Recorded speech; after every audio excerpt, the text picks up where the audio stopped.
গুহায় মিলল ৩৩ ফুট লম্বা সাপ। ব্রাজিলের পারা প্রদেশের একটি গুহায় ৩৩ ফুট লম্বা একটা অ্যানাকোন্ডা সাপের খোঁজ পেয়েছে নির্মাণ শ্রমিকেরা, যাকে মনে করা হচ্ছে পৃথিবীর দীর্ঘতম সাপ। গিনেস রেকর্ড বুক অনুযায়ী বন্দি অবস্থায় পৃথিবীর সবচেয়ে বড় সাপটি রয়েছে যুক্তরাষ্ট্রের কানসাসের একটি প্রতিষ্ঠানে। মেডুসা নামের এই পাইথনটির দৈর্ঘ্য ২৫ ফুট ২ ইঞ্চি।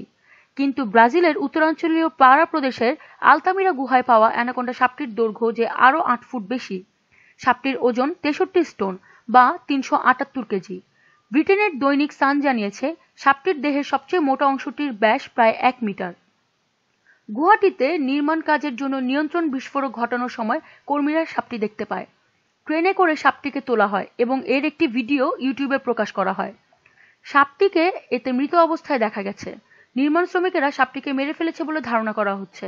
তবে অনেকে বলেছেন সম্ভবত বিস্ফোরণের কারণে পাথরের মাথায় পড়ে সাপটি মারা গেছে, কারণ ভিডিওতে সাপের মাথাটি থ্যাতলানো দেখা গিয়েছে।